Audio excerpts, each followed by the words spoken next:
y'all. Welcome back for another episode of Candy Coated Shenanigans, Sour Patch Kid Edition, the only way I know how to be. We're going to talk about dating chronicles. I struggle with this sometimes because I be like, how much am I supposed to be telling people? But we enjoy it. I just love this song. Like, wait, how do we do moving? That's my business though. Okay, so I'm not gonna be here long because dating chronicles, unless I'm bringing someone on to like really chat it out, become difficult because I'm just really like telling you what's going on in my life or things I'm reading or people around me are experiencing. So I'm hoping that I'm doing a good job with relaying the information and that it's helpful. So today's topic on dating chronicles is texting versus calling. Now, this topic is hilarious for me to be having, and I'm going to tell you why. I'm just going to give you the tea. So, I feel like if you want to get in contact with me, the easiest way to do it is text me. Send me a text, right? Don't bother me all day, but send me a text and we'll go from there. And part of that has evolved because I had a long distance relationship a couple years back. And in that long distance relationship, we were on the phone all the time, right? Which you kind of have to do in a long distance relationship because you're not right with the person, right?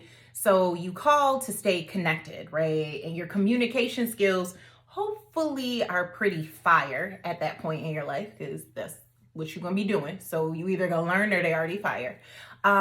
But when that relationship ended, I wanted everything that came with that relationship. Bye. So like when I was back out on the dating scene, I didn't want to be on the phone all the time. I don't want to talk to you on the phone all the time. And especially if you live close. If you're here, you don't need to be on the phone with me.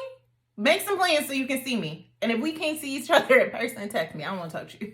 And it sounds so bad. But that is how I felt, right? And I really had to take some time and navigate through the balance because I wasn't balanced, right? In long distance, it was a lot of on the phone, a lot of needing access to me because you could not physically see me. And then when I'm in a normal relationship where it's closer, I don't want to sit on the phone with you. That's not what I want to do. And don't take that personal, right? Because I can't speak for all women, but I will say this. I get up in the morning, I talk to my friend, right? And when I say friend, because this is Dating Chronicles, let me rewind. This is a good girlfriend of mine, okay? Before y'all thinking like I talk to my friend like some side piece. Because I ain't got my side pieces, I just got main pieces. Anywho, but I talk to my girlfriend in the morning. Usually it's just a quick moment for us to connect because she has kids and later in the day and go work for her. I go to work. I'm at work all day. Now, my job is full of meetings. Now it is virtual meetings. So I am either on camera like you see me now, or I am on the phone all day. I have people in my office all day. So when I leave work and I go home, the last thing I want to deal with is having to sit on the phone and talk to somebody all the rest of the day. Now, this is going to sound a little funny because you're going to say you're a woman. If your girlfriend called you, you would sit on the phone with her all day. Not everybody. My best friend gets that attention from me. And you can ask her, you can ask her kids, you can ask her boyfriend. At the time, they don't even know we're on the phone because they'll be like, who you talking to? We'll say a sentence here and there. She'll be doing stuff. I'm doing stuff. So she does not command my attention. That's what you have to realize. Like when you're on the phone, somebody is commanding your attention. I won't say demanding, but commanding your attention, right? So that's a turn off for me. But let me also say that the right person will draw different things out of you, right? I'll say this right now. Call me, boo. What we about to talk about? We gonna sit here on the phone? How was your day? How's my day? What did I eat today? So I will say that just being completely transparent, that I am very much so learning that when someone comes in your life and you like them and you enjoy their time and their company, that you will switch some things up. Like things that usually annoy you don't annoy you. Things that you usually might not be into, you may give a try, right? Live a little.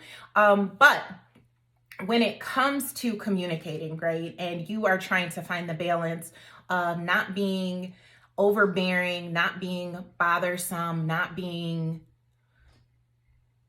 too much. Sorry, I could hear something. Not being too much. How do you do that? What I would say is texting is okay for quick things. If you are checking in on a person, shoot them a text. If you're trying to feel what the temperature is, just kind of like, are you busy or are you not busy? Text them, but be intentional in the text message, right? Let them know that you might like, I want to call you. I want to call you. Are you busy? Are you free? Are you asleep? Like those things are okay. But don't over communicate in a text message.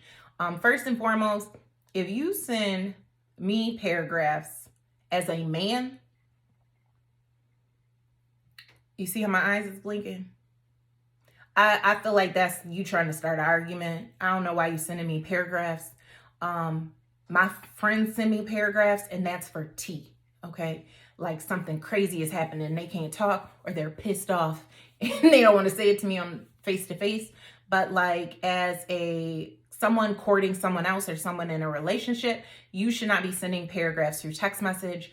The biggest reason why I say that is because when we read as people, all people, men and women, when we read text messages, we assume a tone of voice. That might not be the tone of voice you're giving off, but I can hear a tone. There's never a message where I don't hear a tone. And if I'm questioning the tone, I'm probably going with the worst tone I done heard you do. Because if I'm like, what is you trying to say here? Like you see how my face is? Like that confusion of what is you trying to say? Then whatever tone I associate that with you is what I'm hearing it as. So if it's something important, if it is long and drawn out, if you are really trying to express your feelings, the last thing you should be doing it as is a text message, because something is going to be lost. And when something is lost, it then becomes hard to pick up the phone and call someone and be like, oh no, that's not what I was saying, because they've already heard it in that tone of voice, right? And I know that might sound crazy, but I will literally give you this example. I had a staff member send an email, and I know you're like, well, what does staff member have to do with a relationship? Think about it in the sense of these people, Netflix, y'all. These people not even having that type of connection and what occurred. So imagine when you have a connection, you feel for one another, emotions are high, how this can play out even worse. So at a staff member, she was drafting an email. And in the midst of that, she came to me to receive assistance with the email. So I shifted the email, right? I shifted it, made some changes, literally just gave it back to this person to send the email out. She sent the email out. All hell broke loose. And when the conversations came down the pipeline and I'm trying to understand like what was the issue, because I knew I wrote the email, not her. What was the issue? And I sat with a supervisor and they were like, it was her tone. And I was like, well, what was her tone, right? Because now in this, I know I wrote it, but she sent it. Well, she sounded like this, or she sounded like that, or she sounded like this. So I let the person talk, get everything they felt they needed to get on the table, and then I dropped it on them. She didn't write that email. I wrote the email. And it was like the world stopped. Like, what you mean you wrote the email? She's my staff member. She needed assistance with an email. I wrote it. She sent it. Now, do you hear the same tone of voice? No. It was simply based on them knowing her and them perceiving a certain tone of voice because her name was at the bottom of the email, which would have not been perceived if I would have sent it. Or it would have been accepted if I would have sent it because I am who I am. So it was this whole big thing, but it was such a learning lesson just for me when I send things through anything electronic, through email, through text message, that people are going to hear a certain tone. And once they hear a tone, that's going to dictate if they're listening or they're not listening, how they accept it, what they interpret it as, everything. So in that regard, for sure, pick up the phone. Pick up the phone and talk to me. Please, so something else that's real funny, right? Soul work is some deep work. And, I'm learning. I'm not perfect. I'm close, y'all, but I'm not perfect. So in the midst of learning those things, I've really had a lot of moments where I just take time and reflect and correct and work on things because, I'm going to get married and stuff. So one thing, though, that I have noticed that I do over the last 2 to 3 months, more in the last 2 months, is when I'm watching a show and two people are going through it, right? I just finished Bridgerton. I think that's how you say it. That was a cute show, a series on Netflix. If you haven't watched it, check it out. But in the midst of watching that, there were moments where I was just like, if y'all would just sit down and communicate, if y'all would just sit down and talk, like y'all could just get through this. Like, I know what he feeling. I know what she feeling because I'm watching this show, but they won't communicate, so they don't know what each other is feeling. And it's so funny. It's like this eye-opening, breaking moment for me to understand the importance of proper communication. Communication in the sense where something doesn't have to be left up for interpretation. Like I'm opening myself up to someone and they're doing the same. And that happens through talking, right? You can hash things out. Things don't have to be drawn out. Being honest and upfront and straightforward initially leaps and bounds. Leaps and bounds. It also helps when somebody is not going to argue with you. I'm just saying, when you have a person like that, so you be arguing with yourself. But I would say that if you're a texter, you can be a texter, but still make sure, especially if that other person is not heavy in the world of texting, they want to talk, they want that extra connection, that you're providing that for them.